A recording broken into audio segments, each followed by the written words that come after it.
안녕하세요, 김현의 축구약입니다. 오늘 준비한 분석은 이번 챔피언스리그 매치데이 3의 가장 빅매치에 가깝다고 볼 수 있는 인테르와 바르샤 경기입니다. 이 경기는 바르샤가 승리할 가능성이 크지 않을까 했지만 인테르가 준비했던 전술 의도대로 역습을 기반으로 한 경기 운영이 적중하면서 인테르가 홈에서 바르샤를 잡은 경기가 되었습니다. 반대로 바르샤는 변칙적인 백스리를 만들 수 있도록 경기를 운영했는데 이번 경기 기록도 보면 바르샤는 점유율을 압도한 만큼 XG값도 크게 가져가지도 못했고 비효율적인 경기를 했다고 봐도 무방하겠습니다. 또 슈팅 기록도 그렇게 많이 슈팅 기회를 가져가지도 못했기 때문에 이 부분은 간접적으로 바르샤가 페널티 박스 안에서 기회도 없었다는 것을 조금이나마 알 수 있었습니다. 그래서 오늘 분석에서는 바르샤가 보인 변칙적인 백스리가 어떤 식으로 이루어졌고 경기가 잘 풀리지 않았던 이유, 그리고 인테르가 압박을 풀 수 있었던 이유에 대해서 짚어보겠습니다. 바르샤가 준비한 포메이션부터 보면 4-3-3으로 나왔지만 사실 반시계 방향으로 돌려서 백스리를 구성했다고 봐야 했습니다.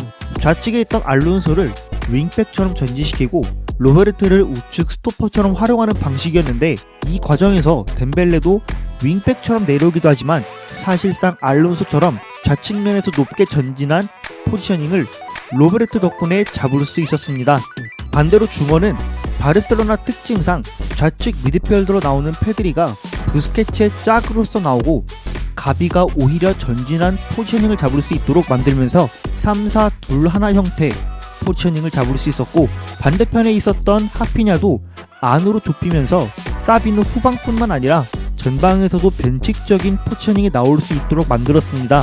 제가 앞서서 말한 선수들의 변칙적인 움직임은 이번 경기 히트맵을 통해서도 알 수 있는데 덴벨레와 알론소는 둘 다 넓게 위치하지만 우측면에 위치했던 덴벨레가 더 전진한 흔적들을 볼 수 있었고, 알론소는 윙백으로서 여러 차례 전진하는 움직임을 보였지만 밑에서부터 이동하는 것처럼 볼 수 있습니다. 또한 페드리는 좌측면에서 중심을 잡아주고 하피냐와 가비가 양쪽 하프 스페이스에서 영향력을 보여주는 히트맵을 볼 수 있는데요. 바르셀로나가 이렇게 경기장을 넓게 위치했을 때 공격하려는 의도는 볼을 측면 쪽으로 넓게 위치하는 알론소나 덴벨레에게 보내주면서 안쪽 공간을 잘라 들어가는 움직임을 통해 페널티 박스 안으로 효과적인 침투를 기대한 것으로 파악됩니다. 바르샤의 의도대로 경기 전개가 흘러가지는 못한 이유는 바르샤 공격 전개는 좌측면에 비해 우측면에 있었던 선수들의 터치 수가 더 많았기 때문에 사실상 주로 우측면에서 이루어졌다고 봐도 무방한데, 우측면에서 로베르트부터 빌드업이 시작될 때 로베르트가 우측 스토퍼로 전진하기보다 밑에 위치하는 경우가 더 많았기 때문에 밑에 위치하게 되면 사실상 인테르는 전방에서 수적으로 밀리기 때문에 삼선 양쪽에 있는 비키타리안이나 바렐라가 대각선으로 이동하면서 바르셀로나의 전진을 견제하는 경우가 기본적으로 많을 수밖에 없었습니다. 이렇게 되면 인테르는 수비 라인과 삼선의 간격에 대한 공간이 발생할 수밖에 없고, 바스토니가 이전부터 지속적으로 전진해서 수비하는 방식처럼 삼선과의 간격을 커버해주는 방법을 보이면서 덴벨레와 가비에게 1대1 압박을 하는 상황들이 만들어졌습니다. 그래서 가비가 단순히 하프 스페이스 공간을 잘라 들어가도 디마르코가 덴벨레를 향해 1대1로 몸을 열고 수비하면 패스 루트를 견제할 수 있게 되고, 침투하는 가비를 바스토니가 피지컬로 밀어붙일 수 있었기 때문에 단순히 빠지는 패턴으로 밀집 수비를 뚫어내기에는 어려움이 있었는데요. 또 후방에 위치하는 로베르트가 뒤에서 올라오는 영향력도 전반전에는 미미했다고 봐야 했고, 인테르가 전방으로 이동했다가 다시 돌아오는 과정에서도 덴벨레가 부스케츠한테 주는 볼 루트도 차단될 수 있는 상황이었기 때문에 바르샤는 우측면에서 덴벨레가 밀고 들어오는 수가 그나마 필요한 상황이었습니다.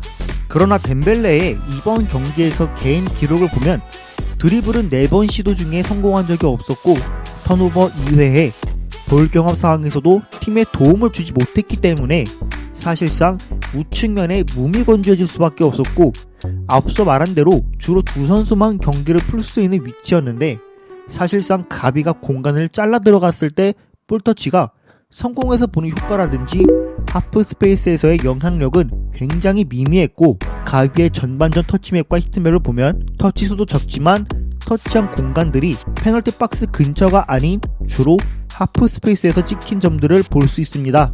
이런 상황처럼 가비의 위치를 보면서 가비가 빠질 수 있는 위치인지도 체크하고, 상대 선수가 몸을 열었는지 혹은 여는 과정인지 닫았는지 부분도 같이 포함해 본인이 드리블할 타이밍과 내줘야 할 타이밍을 명확하게 구분해서 경기를 임했더라면 인텔의 삼선이 전진하면서 생기는 틈을 통해 파이널 서드로 진입할 기회는 더 많아질 수도 있었고, 측면에서 안으로 들어오는 루트를 너무 고집스럽게 가져간 탓에 우측면이 고립되는 현상이나 디마르코에게 쉽게 차단되는 상황들이 많았습니다. 한편 좌측면도 크게 다를 부분은 없었는데, 하피냐도 좌측 하프 스페이스 공간에서 내려오거나 볼을 소유하게 됐을 때 인테르는 1대1로 수비할 수 있는 상황이었습니다.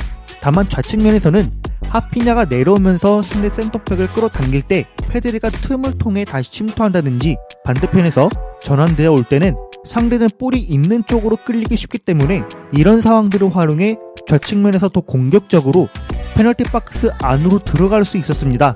또 다른 측면으로 좌측면에 대해 디테일하게 봤을 때 알론소를 활용하기 위해 백스리를 변칙적으로 활용한 점도 있을 텐데, 알론소가 백스리 환경에서 활용될 때는 페널티 박스 안에서의 클러치 능력을 활용할 수도 있을 텐데, 알론소가 페널티 박스 근처로 들어갈 때는 하피냐가 내려가지만 하피냐에게 주어지는 바깥쪽 선택지가 없기 때문에, 이럴 때는 알론소가 차라리 넓게 이동한 상황에서 페드리가 앞쪽 공간으로 이동해 넓게 위치한 알론소에게 주고 다시 안으로 들어가는 플레이 같이 하피냐를 바깥으로 나오게 더 유도하는 움직임을 통해 인텔의 수비진들이 바깥쪽으로 나오도록 유도할 필요가 있었습니다.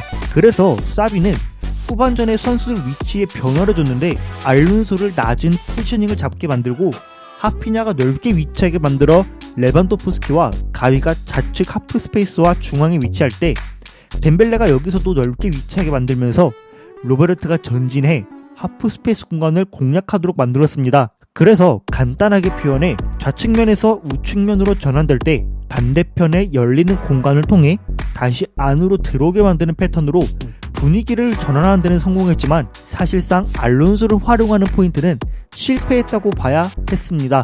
마지막으로 짚어볼 부분은 바르셀로나의 압박 상황인데, 이 압박 상황에서도 덴벨레는 워스트였고 알론소도 약점이 크게 작용되는 압박이었습니다. 바르셀로나는 4-2-3-1로 압박을 준비했는데, 양쪽 측면에 있는 하피냐와 덴벨레는 사실상 인텔의 양쪽 센터백을 압박하고 인텔의 윙백들과 미드필더를 숫자 싸움에 크게 밀리지 않도록 1대1로 압박할 수 있는 상황이었습니다. 이런 상황처럼 압박을 시작한 상황에 덴벨레가 압박 위치가 밑으로 내려가 있는 장면들이 꽤 많았고, 부스케츠가 올라가라는 손짓도 쉽게 볼 수 있는데요. 인텔의 입장에서는 이렇게 압박이 쉽게 풀리면 이 패스가 실제로 끊겼는데, 이렇게 길게 전환되었을 때는 넓게 위치하는 바렐라에게 전환되어 위협적인 역습으로 경기가 전개될 수도 있습니다. 다음으로 알론소의 수비 위치에 대해서도 짚어볼 건데, 이 선수가 다들 아시다시피 속도에서는 약점이 있는 선수입니다. 그래서 첼시에 있을 때도 백스리로 있을 때 애초에 수비 시작점을 수비 라인이랑 같이 위치하는 게 아니라 대략 3발자국은 앞에 위치해서 상대 측면 흐름에 대해 대응하도록 했는데, 이번 경기는 포백의 센터백 쪽으로 위치했던 것으로 파악됩니다. 그래서 인테르가 우측 윙백으로 볼을 넣어줄 때 알론소의 압박이 지금처럼 애매하게 들어가면서 쉽게 반대 측면을 오픈할 수 있는 상황들이 있었기 때문에 수비 상황에서는 덴벨레와 알론소가 꽤 아쉬웠고, 전체적으로 경기를 봤을 때 덴벨레가 가장 아쉬웠다고 볼 수 있었습니다. 제가 오늘 준비한 분석은 여기까지입니다. 재밌고 유익하게 보셨다면 구독과 좋아요 부탁드리고, 이 경기에 대한 여러분들의 의견도 댓글로 남겨주세요. 감사합니다.